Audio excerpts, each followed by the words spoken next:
es parte de nuestro labor como estudiantes que somos.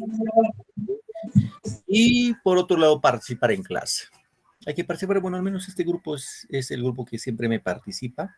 No hay problema en ese aspecto. Y vamos a seguir en ese mismo ritmo.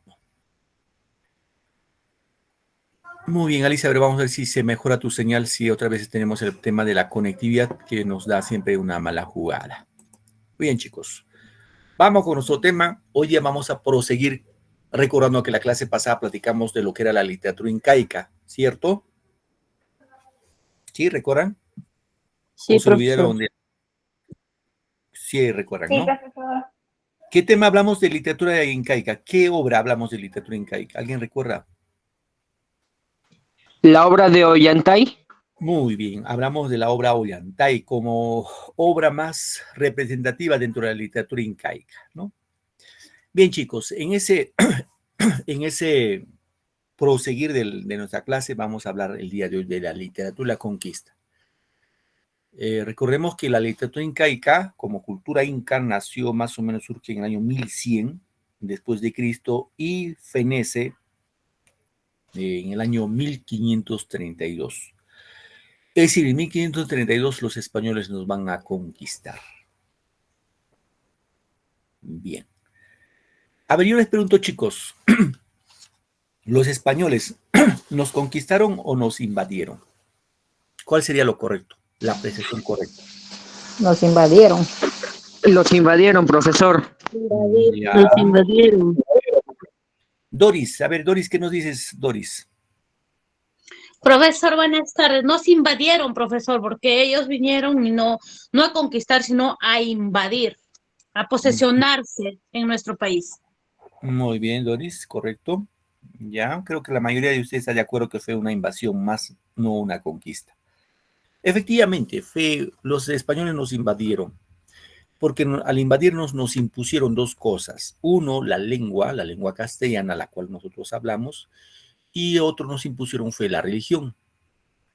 Lengua y religión nos impusieron hacia las malas los españoles.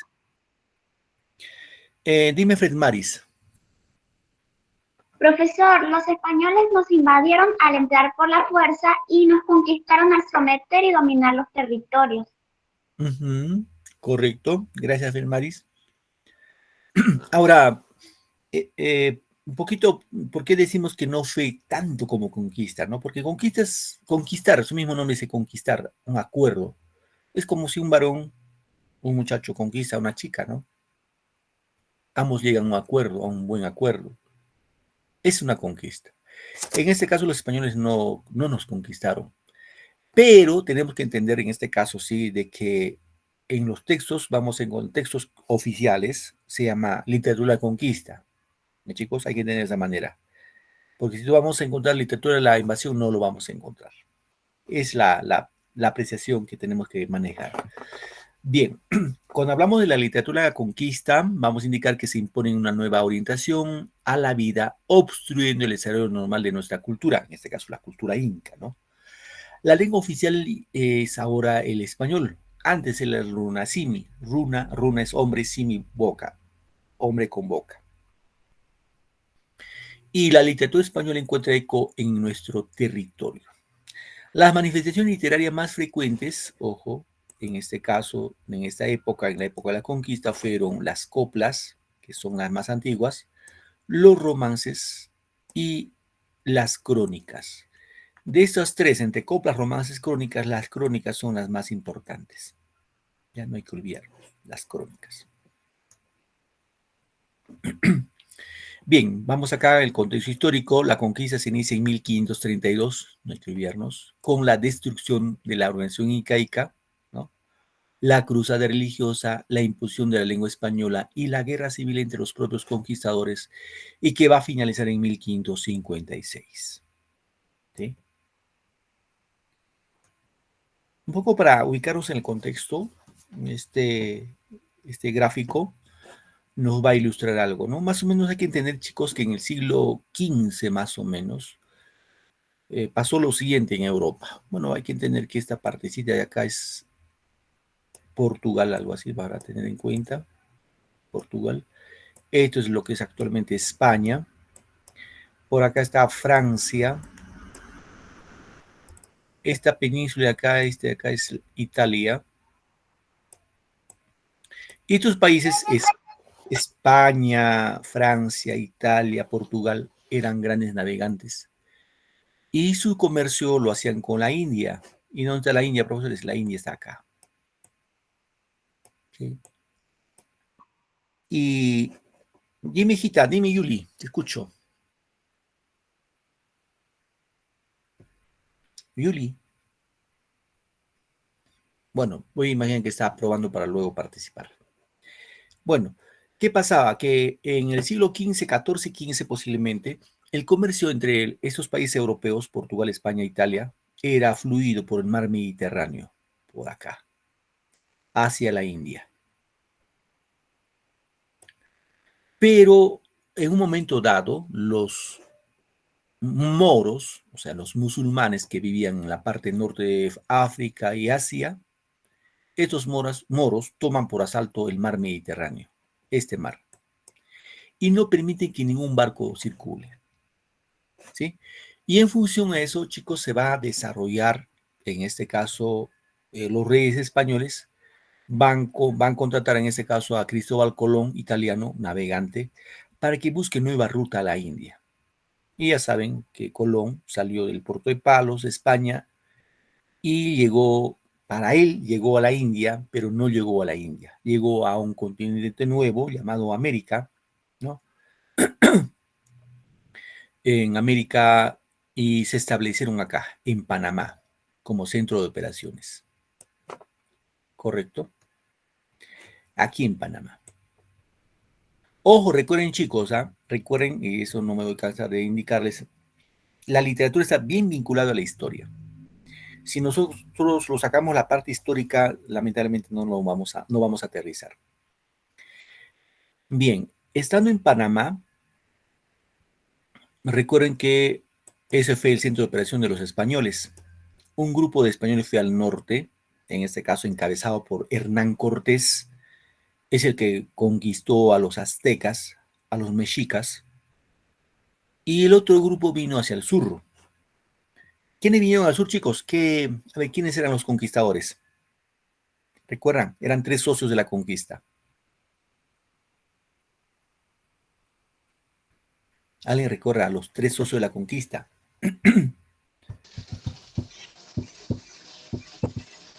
Adi, ¿te acuerdas, Adi? Diego de Almagro. Muy bien, Almagro, uno de ellos.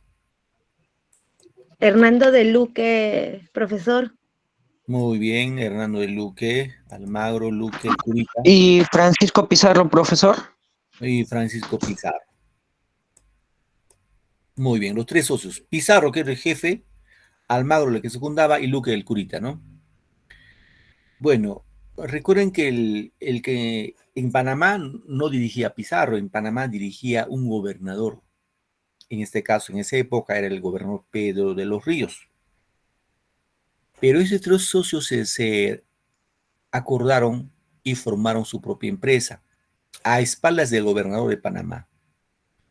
¿Y cuál era el propósito? Básicamente habían entendido que venían embarcaciones desde el sur, en este caso del Tahuantinsuyo, se supone, llevando productos en oro, plata, en otras cosas más, llegaban con sus balsas hasta Panamá.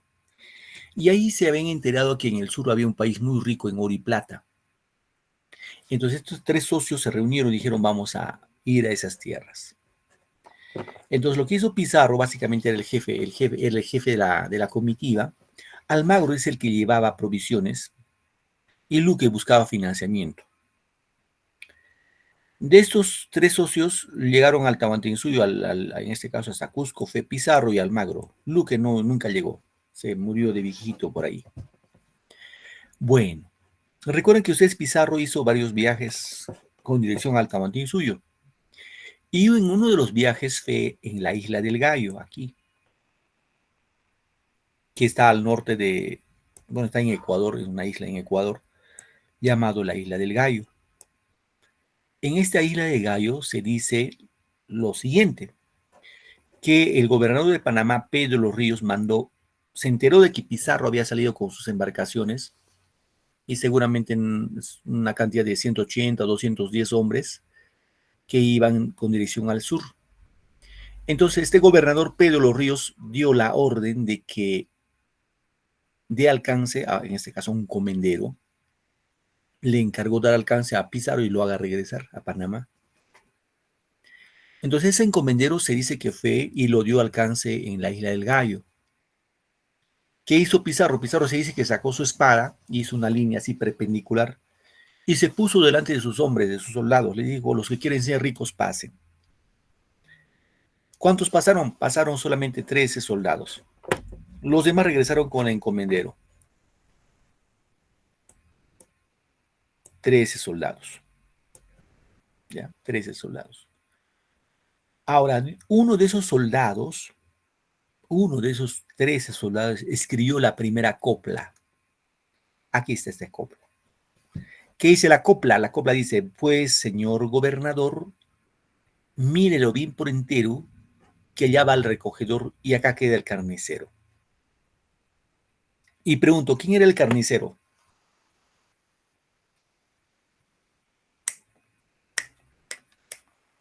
Chicos, ¿están ahí? Se me han dormido, no creo, ¿no? ¿Quién era el carnicero?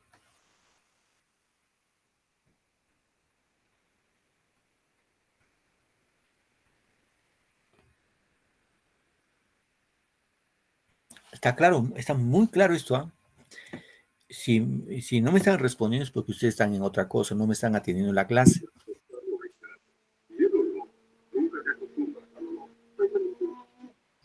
Repito, ¿ah? Esto lo escribió un soldado. Dice señor, otra vez. Repito esta parte. Esto escribió un soldado de Francisco Pizarro y lo envió al gobernador de Panamá. Y le dijo así, pues, señor gobernador, mírelo bien por entero, que ya va al recogedor y acá queda el carnicero. Mi pregunta es, ¿a quién le llama carnicero? ¿Al gobernador o a Pizarro? A Pizarro. A Pizarro. Claro, el carnicero era Pizarro. A Pues. Pizarro. Claro. Pues, señor gobernador, mírelo bien por entero, que allá va el recogedor y acá queda el carnicero. El carnicero Pizarro se quedó con sus 3 soldados, esperando mayor, digámoslo, provisiones que vinieran en ese caso, de Panamá. ¿Correcto? Vamos acá. Bien. Siempre hay que ir cuidando nuestro micro, chicos. El micro es importante, no dejemos abierto.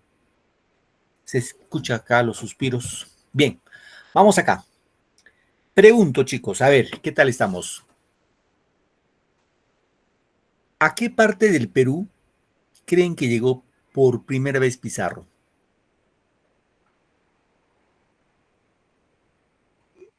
Profesor, ¿Tumbes?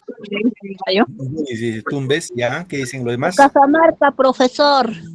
¿Quién dijo a Cajamarca? ¿Lucero? Basilia Mora. Ah, Mercedes. Lucero, ¿para ti dónde llegaron los españoles por primera vez? ¿A qué parte del Perú? Ecuador, la isla de los gallos. Del gallo. Ajá, la isla del Gallo. Pero la isla del Gallo está en Ecuador, hija. Me refería al Perú. A Cajamarca, profesor. Caxamarca, ¿ya? ¿Alguien más? Yuli Peralta, ¿dónde creen que llegó Pizarro por primera vez?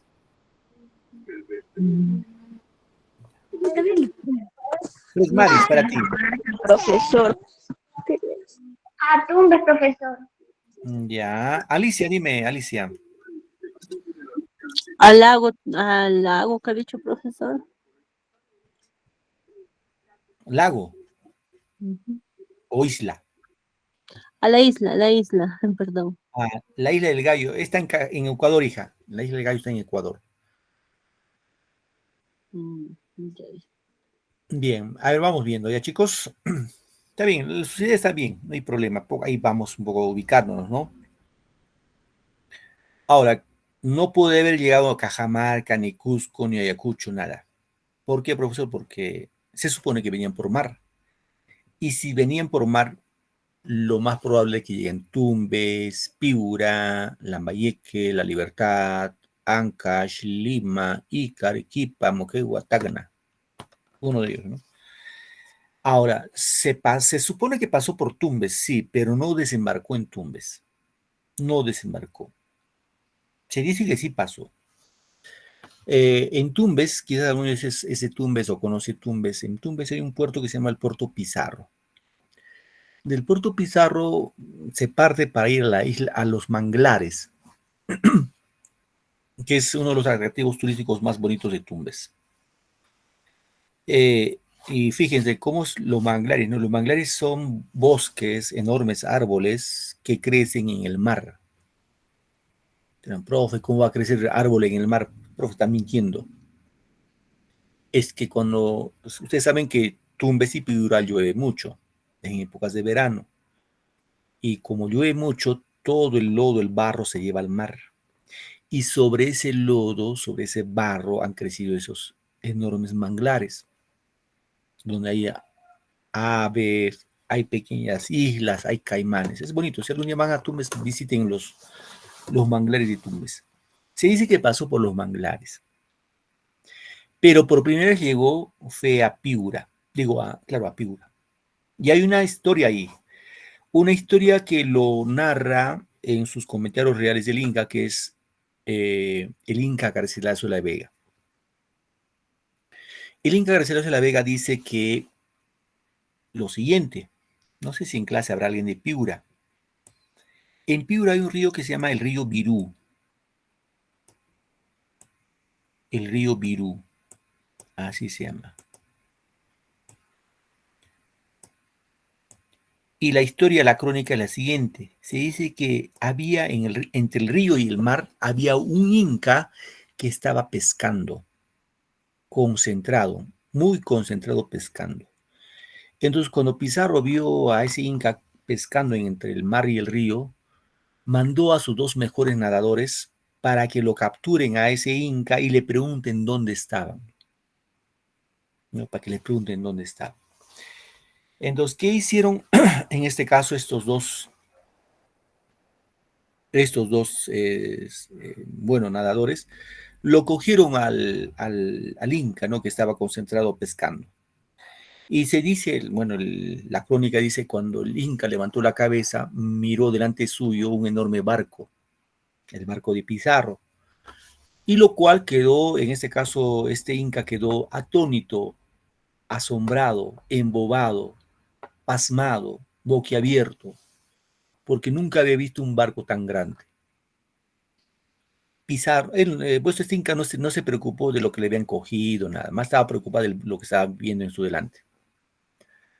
Entonces lo que hizo Pizarro desembarcar y le preguntó a este Inca, le dijo, ¿cómo se llama este lugar? Obviamente Pizarro hablaba español, ¿no? El Inca no hablaba español. Entonces el Inca hizo la suposición de que le preguntaban, ¿cómo te llamas? Y el Inca dijo, si tú me preguntas cómo me llamo, yo me llamo Berú, Virú, Perú. Y de ahí vendría el probable nombre de Perú. Porque en la época de los incas no había ningún lugar en el Tahuantinsuyo que se llame Perú. Entonces Pizarro dijo, este lugar se llama Perú, Perú, es Perú. Entonces se supone, de acuerdo a una de las teorías, que el nombre de Perú vendría gracias a ese indígena que dijo, se llamaba Virú, Perú, y Pizarro dijo Perú. ¿Correcto? Entonces, ¿qué hizo Pizarro? Pizarro prácticamente desembarcó aquí en Piura, fundó la primera ciudad que fundó Pizarro, fue San Miguel de Piura, es la primera ciudad que funda, y seguramente allí se enteró de la guerra civil entre Huáscar y Atahualpa. Se enteró de toda la historia del Tahuantinsuyo. Ahí se enteró también seguramente de que Atahualpa paraba en Cajamarca, no en el Cusco. Cusco es capital del Tahuantinsuyo, pero Atahualpa más estaba en Cajamarca. Así que Pizarro partió rumbo a Cajamarca con sus hombres y van a capturar a Atahualpa en 1532 y ahí finaliza el Tahuantinsuyo con la captura y muerte de Atahualpa. ¿Correcto, chicos? Bueno, ustedes saben, de acuerdo a la historia, hubo cierta resistencia de los hombres de Atahualpa. Al inicio pensaban que era una forma pacífica, luego una gresca, una pelea entre los conquistadores y la gente de los incas, de Atahualpa en este caso, pero al final pues lo cogieron a Atahualpa, quedó como prisionero. Bien. Ahora, luego recuerden ustedes, de acuerdo a la historia, Atahualpa le enjuiciaron por muchas cosas. Uno de haber matado a su hermano, bueno, muchos pretextos, ¿no? Y ya saben que Atahualpa ofreció un cuarto lleno de oro, él cumplió, pero al final los españoles no cumplieron eso, y lo condenaron a ser quemado vivo. Eso es la pena que le dieron a Pizarro, digo a Atahualpa, ser quemado vivo. Pero le cambiaron la pena de muerte por ahorcamiento. ¿Y por qué lo cambiaron? Porque Atahualpa recibió el bautismo, se le bautizaron. Y al bautizarlo le cambiaron su nombre. Es más, le cambiaron su nombre, le pusieron Juan Santos Atahualpa. Y lo ajusticiaron a Atahualpa y pues de ahí viene la historia, ¿no? La época de la conquista. Después de Cajamarca, su segundo objetivo era llegar a Cusco. Y durante el trayecto, seguramente Cajamarca, La Libertad, Ancash, no sé, Lima, o a Junín, Huancavelica, Ayacucho, Apurímac, a Cusco, no hubo ninguna resistencia de los incas. Nadie se levantó contra los incas. Los incas pues no eran numerosos, eran más o menos unos 270 hombres, y lo máximo que cargaban los españoles era el arcabuz. El arcabuz es así como un rifle, ¿no? Un rifle, una escopeta más concreto, y en la que tenían que cargar uno por uno la bala, uno por uno, era automático como ahora, pues. Entonces, si los incas eran, chicos, 11, 12 millones, ¿quién no pudieran haber hecho los españoles? Lo hubieran desaparecido, pues eran 200 tantos. Bien, un poco reflexionaba en función a eso, queridos muchachos. La pregunta es, ¿por qué los españoles conquistaron a los incas así de forma fácil? No hubo guerra, en sí no hubo guerra. ¿Por qué creen que les conquistaron rápido? Un poco para ponerlos en contexto, ¿ya? Por ejemplo, Pizarro se dice que pasó por acá, por el Callejón de Guaylas, por acá, por Huaraz. En esa época, aquí en Huaraz, más al norte de Huaraz, en un lugar que se llama Caras, había un curaca, el curaca de Guaylas. Este curaca lo recibió en forma apoteósica Pizarro. Fíjese, le regaló a su hija Inés Guaylas. Lo regaló, le dijo, mira, llévate mi hija, te regalo. Lo regaló, le dio hombres, le dio provisiones, le dio, pues, para que siga su trayecto rumbo a Cusco. Bien, mi pregunta es la siguiente, chicos. ¿Por qué si los incas eran más o menos entre 10 o 11 millones de incas y los españoles eran más o menos 270, ¿por qué no resistieron los incas a los españoles? ¿Por qué no se enfrentaron los incas a los españoles? ¿Cuál fue la causa? Que se sometieron fácilmente los incas a los españoles. ¿Por qué creen? Quiero su opinión, chicos, ahí. No les pido otra cosa, solo su opinión. ¿Alguien puede opinar? Con toda la libertad. A ver, vamos con Fred Maris. Dime, hija, a ver. Profesor, porque hubo una guerra civil interna y enfermedades como la viruela diezmaron a la población. Ya, muy bien. Gracias, Fred Maris. Correcto. Gustavo. Buenas noches, profesor. Más que todo ha sido porque falta de conocimiento de los incas y la desunión originaron pues que los españoles nos dominaran. Ajá. ¿Tu apellido es Martí Corena? ¿Qué más? Lanoire. ¿Tu nombre, hijo? Gustavo Pascual. Gustavo. Gracias, Gustavo. Mi primera clase, profesor. Muy bien, hijo. Correcto. Doris. ¿Cuál sería tu opinión, Doris? Profesor, buenas noches. Muy fácil se dejaron dominar, profesor, ya que quizá como ellos no tenían quizá mucho el conocimiento, también puede ser, ¿no? En cambio, los españoles ya tenían un poco más de conocimiento y quizá viendo la historia, ¿no? Lo comenzaron a hablar quizá en otros términos y por eso es que ellos acataron más práctico, porque ellos no conocían realmente. Ujú. Gracias, Doris. Gracias, hija. ¿Alguien más que quiere opinar?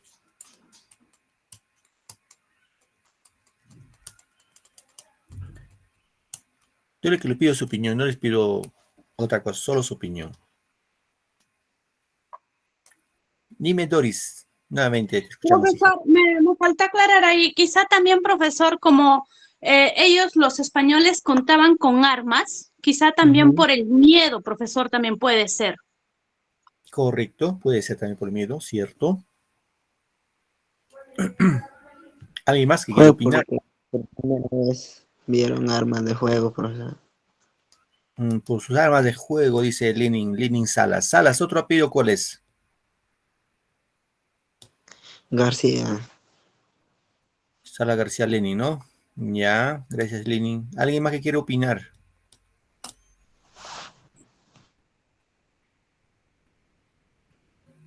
Bien. Bien, chicos. A ver, vamos a ir explicando esta parte, ¿ya? Hubo varias causas. A ver, una de las causas, lo que dijo hace momentos atrás vuestro compañero, es muy cierto, ¿no? Muy cierto. Levanto la manito. A ver, Yuri, ¿qué escuchamos?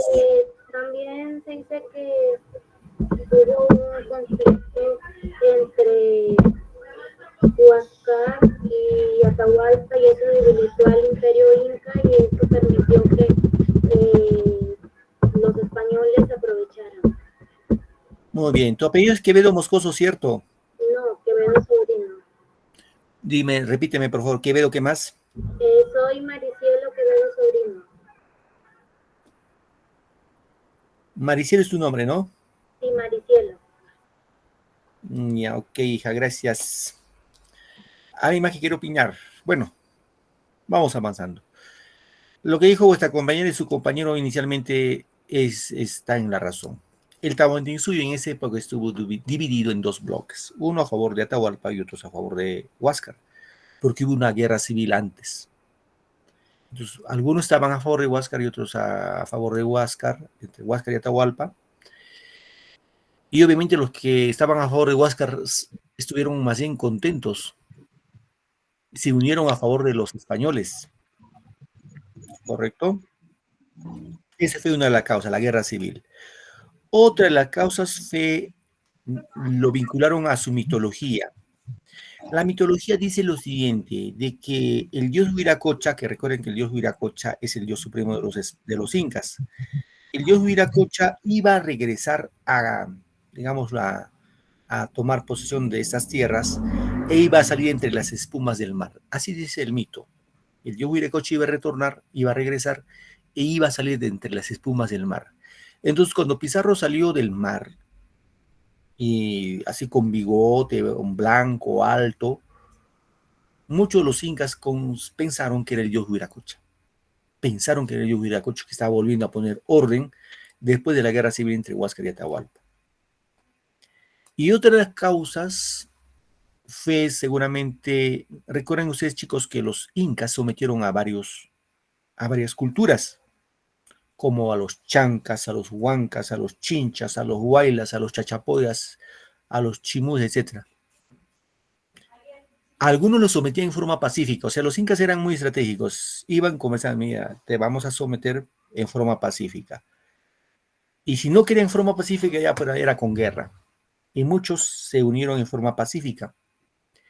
Entonces esperaron que los españoles llegaran y, digámoslo así, fue un buen pretexto, un buen motivo para lograr independizarse de los incas, ¿no? Ejemplo, los chancas, por ejemplo, ¿no?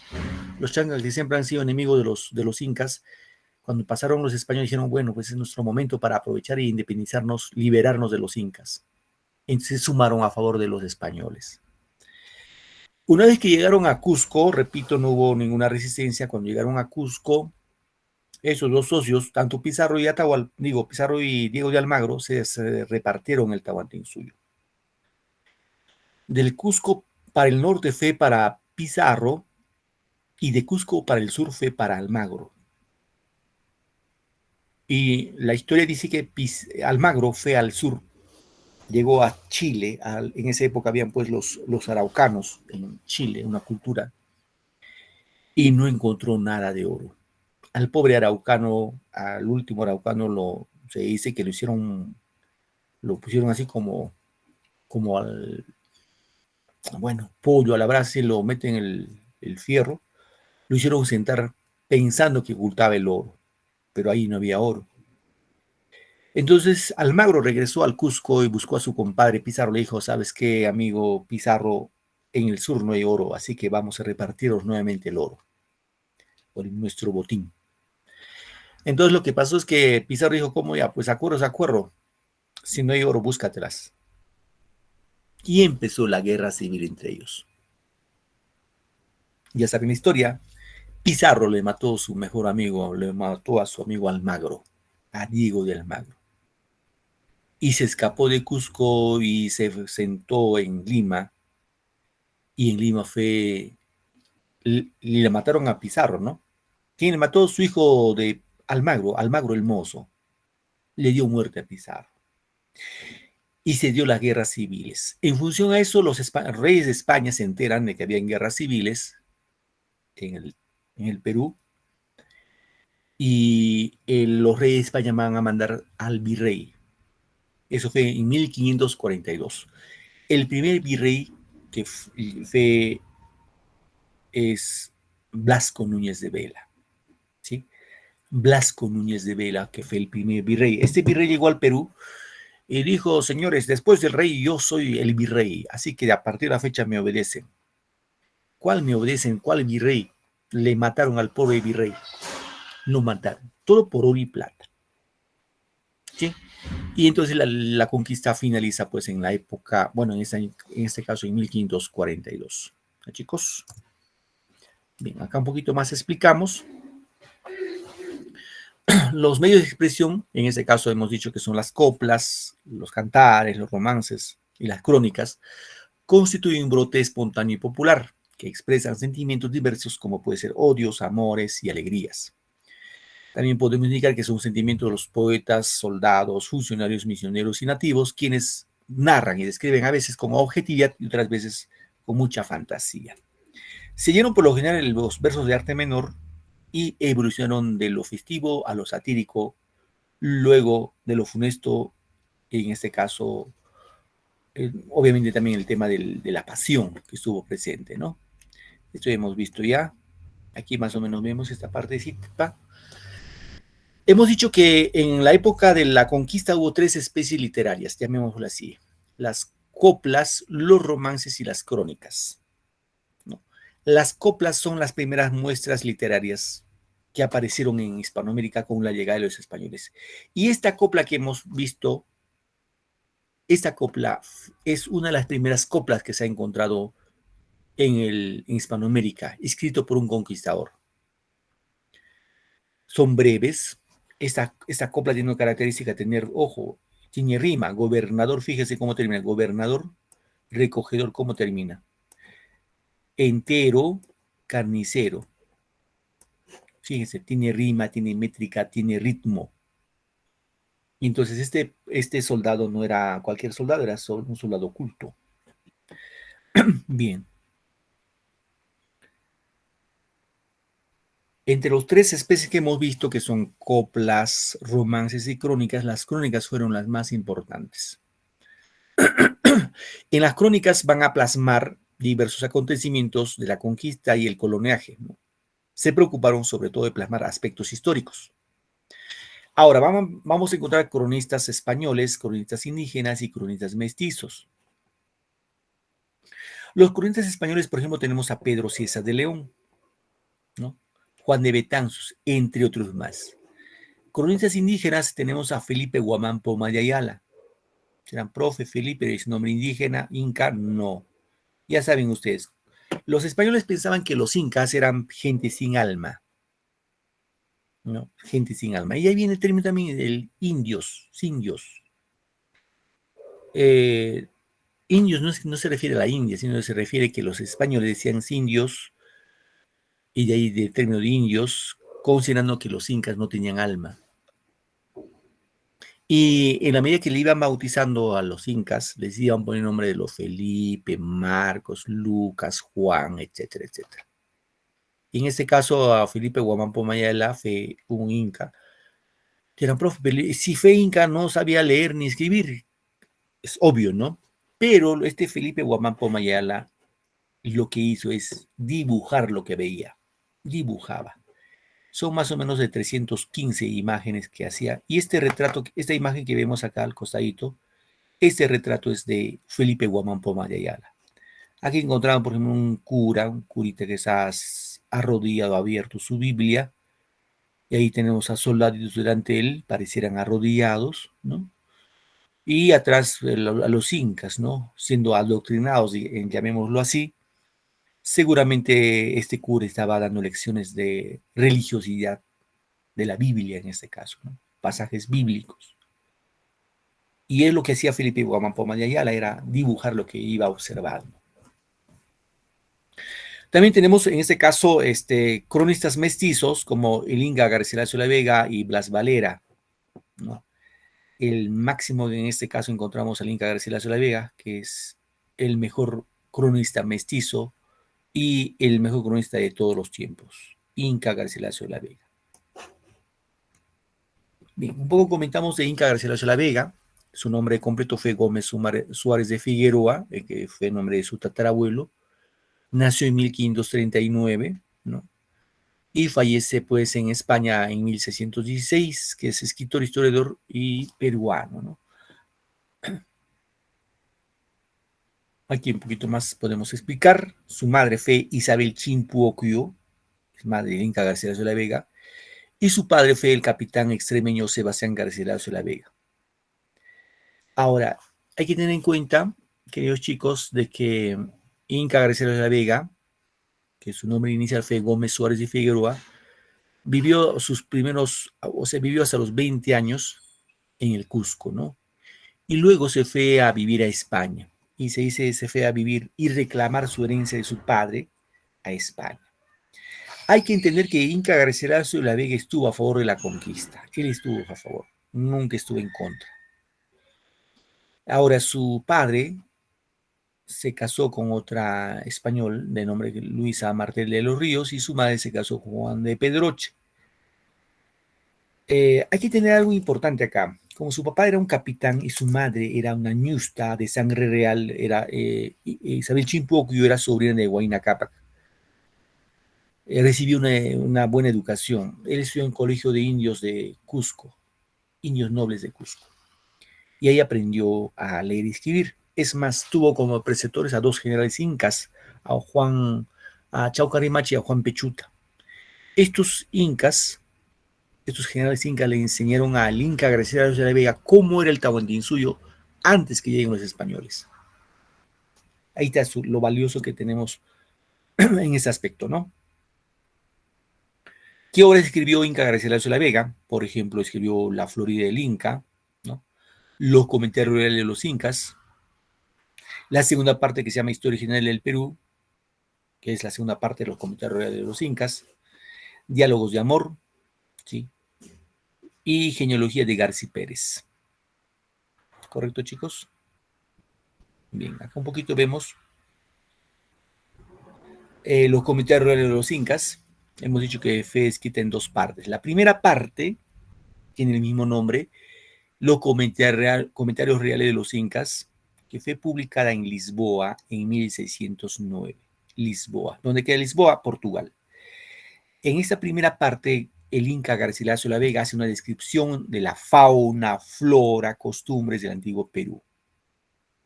¿Qué más? El origen de los incas, ahí explica el origen de los incas, ahí encontramos todos los mitos y leyendas del origen de los incas, de su religión, de su organización, de su gobierno en épocas de paz, en épocas de guerra, hasta la llegada de los españoles. ¿Qué más? Busca corregir a otros cronistas y proyecta su personalidad como un autor competente, manifestando su dominio del quechua y su doble origen, en este caso que es inca por su madre y español por su padre. La segunda parte se publicó con el título Historia General del Perú en Córdoba en 1617. Si nos damos cuenta, en 1617 esta es una obra póstuma, es decir, se publica la segunda parte un año después de su muerte. Trata de la conquista del imperio de los incas y de las guerras civiles entre los conquistadores, ¿sí? De la guerra civil.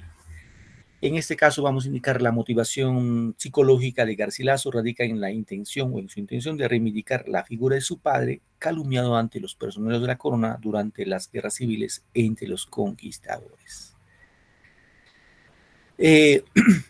Un poco para tener una idea más clara, queridos chicos, repito, la primera parte narra antes de la llegada de los españoles. O sea, toda la historia del Tahuantinsuyo, toda la historia de los incas antes que lleguen los españoles. Y la segunda parte sí narra ya después de la llegada de los españoles, las guerras civiles, todo el proceso de la conquista que desarrollaron los españoles. ¿Sí, chicos? Bien. A ver, un poco para ver una de las crónicas. Pregunto, a ver, chicos, chicas, ¿cómo creen que era el parto? ¿Cómo era el parto en la época incaica? Ojo, no les digo que me respondan con exactitud, sino quiero comentarios. ¿Cómo creen que las mujeres incas daban luz? Antes daban a luz con parteras, o sea, en la misma casa, así. Muy bien, Lucerito. Con parteras y en casa, dice Lucero. A ver, Liz Cajo, ¿qué opinas? Sí, profesor, buenas noches. Opino lo mismo. Creo que solamente se atendían en casa con las parteras que era antiguamente, porque en ese entonces no había mucha tecnología y toda la cosa que hay ahora. Ya, gracias. Tu apellido es Cajo Liz, ¿no? Sí, profesor. Gracias, hija. Alejandro Ronceros, a ver, ¿cuál es tu opinión? Que era un evento natural. Ya. ¿Y cómo crees que daban luz? ¿En su casa habían hospitales? ¿Cómo crees? En su casa, porque en ese tiempo no existían los hospitales. Correcto. Ronceros, ¿otro apellido cuál es? Basilio. Gracias, hijo. Profesor, buenas noches. Profesor, buenas noches. Las mujeres se colgaban de una viga del techo con cuerdas y en cuclillas. Daba a luz en colaboración con parteras y con la participación activa del marido. Ya, tú eres Murga, ¿qué más? Mercedes, Basilia Mercedes Murga Zárate. Mercedes, ¿tu apellido? Sí, mi nombre es Mercedes. Ah, quiero tu apellido, hija. Primero tu apellido. Murga Zárate. Murga Zárate. Basilia Mercedes. Muy bien, hija, gracias. Gracias, Mercedes. A ver, Margalina Zambrano. Profesor, buenas noches. Dale, hija. Profesor, antiguamente las mujeres daban luz así con manta, cobijas, con parteras, como dicen mis compañeros, con hierbitas para que dilate, así, con grasita, frotaban, sí, profesor. Me contaban mis abuelitas. Muy bien, gracias. Gracias, Judith profesor. Guamani, tu opinión, hija, Judith. Cuando daban parto, las mujeres celebraban así y también, ¿cómo se llama? El parto era muy importante. Ya. Guamani, ¿tu apellido cuál es? Disculpa. ¿Cómo? Tu apellido Guamani, ¿qué más? Guamaní Escudero. Gracias. Doris, tu opinión, hija. Profesor, buenas noches. Mi opinión al respecto, bueno, me ganó la participante anterior. Sí, dice la historia de que antes, como no había la facilidad ni la tecnología que tenemos ahora, pues daban a luz arrodilladas, dice, se colgaban y se arrodillaban, y ahí dice donde ponían cobijas debajo, y ahí dice donde pues nacían los bebés, ¿no? En compañía de su esposo. Es decir, si es que a veces querían que les acompañe su esposo y a veces también no. Hay mujeres que no querían el acompañamiento del esposo, ¿no? Entonces, eso narra la historia, profesor. Muy bien, Doris. Incluso, profesor, en lugares lejanos, hasta ahora mismo es esa tradición, porque a veces no hay hospitales cercas y cuando agarran la hora del parto también dan a luz así, ¿no? A lo naturalmente, como se le llama. Gracias. Luz Mary Cari. Profesor, buenas noches. ¿Daban a luz en camino o en hogares, profesor? Ya, Cari, ¿tu apellido cuál es? ¿Cari? Condori. ¿Otro apellido? Condori, ¿qué más? Cari Condori.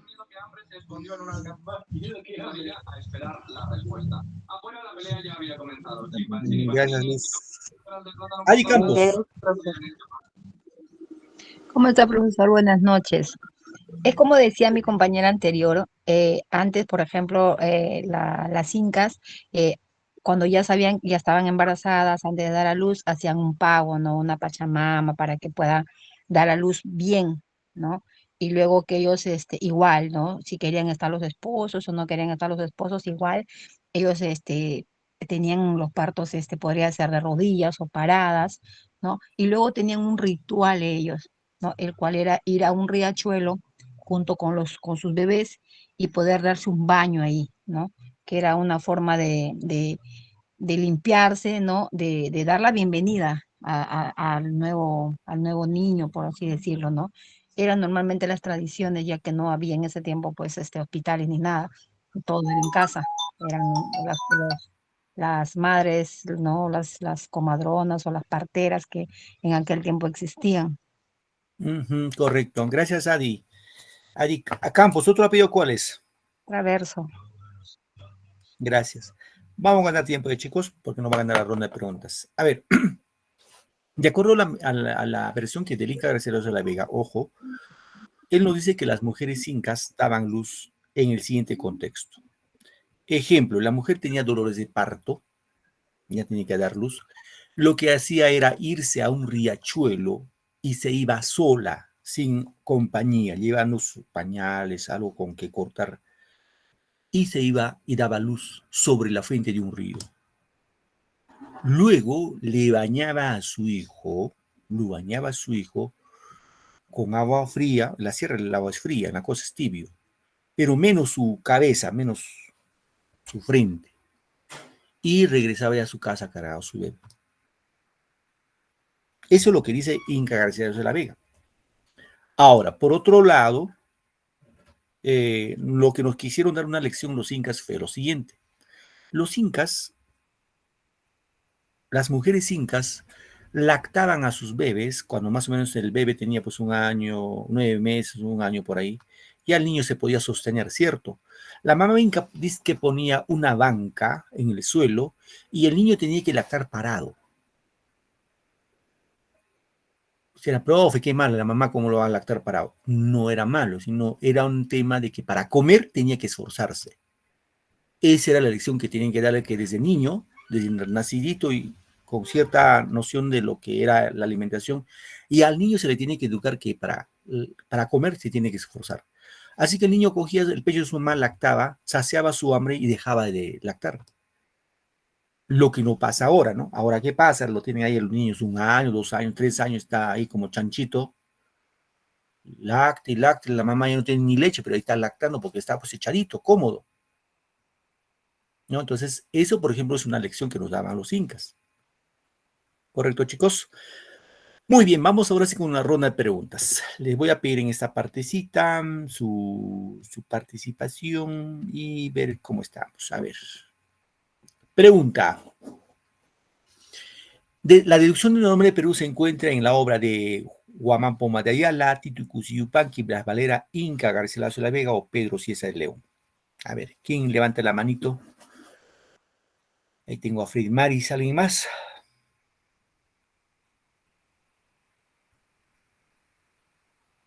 Ahí tengo a Gustavo, Judith y Doris. A ver, vamos con Fred Maris. ¿Cuál es tu respuesta, hija? La respuesta es la de Pedro Cieza de León. Ya, gracias. Gustavo. Inca García de la Vega. Gracias, Gustavo. Judith. La de profesor. Inca Garcilaso. Ya, Luz. Luz Mary. La D, profesor. Ya, Margalina.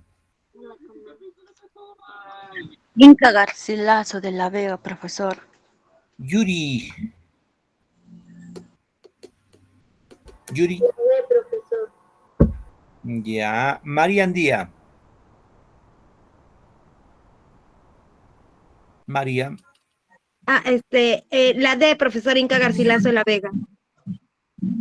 Gracias, María. Alejandro. La D, profesor Inca Garcilaso de la Vega. Noemí.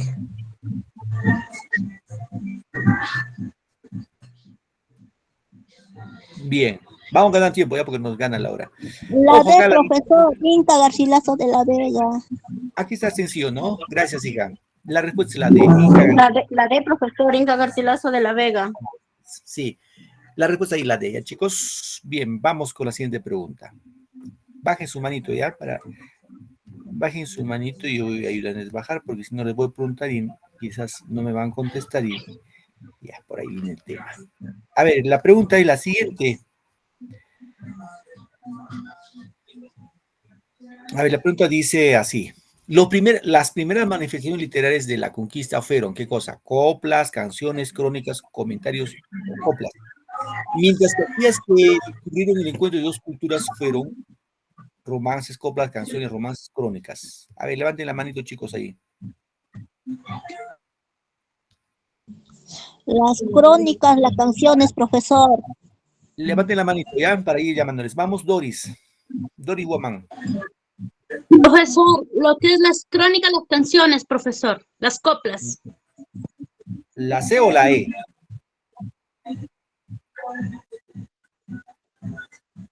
Doris, C o E.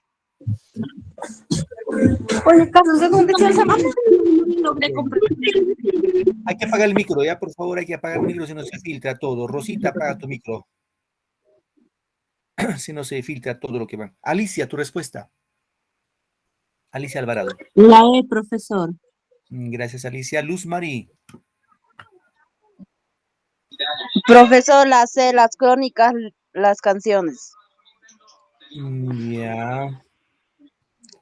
Un ratito voy apuntando por acá. Las crónicas, las canciones, profesor. Luz ya está allá. Adi Camones. Adi. Es Campos. Mi apellido Adi es Campos. Sí. Disculpa, hija. La letra E. Gracias, Adi. Nayeli Rojas. La E. Ya. Yuri La E. Quevedo. Ya. María Andía. La E, profesor. Victoria de Los Ángeles. Profesor, las coplas, los romances y las crónicas también. Ajá. Bien, gracias, hija. Bueno, acá sí la respuesta es la E. La primera manifestación fueron las coplas y que nos van a narrar el encuentro de dos culturas fueron las crónicas, como el Inca García de la Vega, que narra el encuentro de dos culturas, la cultura inca y la cultura española, ¿no? Muy bien. Para irnos, bajen su manito. Es que no puedo dar pase a todos, ahí voy a dar orden de prioridad que va levantando primero la mano. Ese profe, yo levanto mi mano, no me hace caso, sino levanten la mano en orden de prioridad, ¿ya?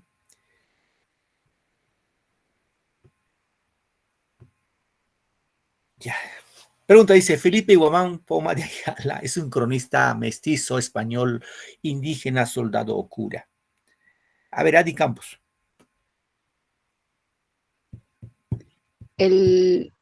Es un mestizo. Mestizo, ya. María. Indígena, profesor. Ya, María, gracias. Rosa Quinde.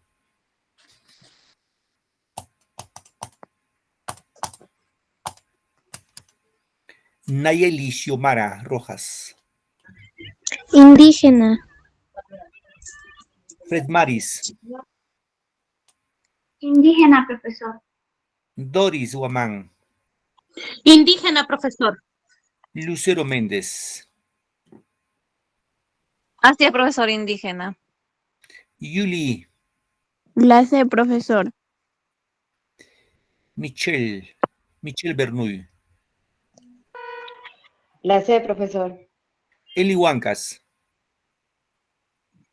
Indígena, profe. Muy bien. Ahí quedamos ya, chicos. Ya son las 7, nos ganó la hora. Gracias, chicos, por su tiempo y su paciencia. Nos quedamos Indígena, acá. profesor. Sí, gracias a todos por su tiempo. Nos vemos ya la próxima clase en otra sesión más. Que tengan un bonito día, un bonito domingo. Hasta luego, profesor. Gracias, Gracias, profesor. profesor. Hasta luego, profesor. Chao. Hasta luego, profesor.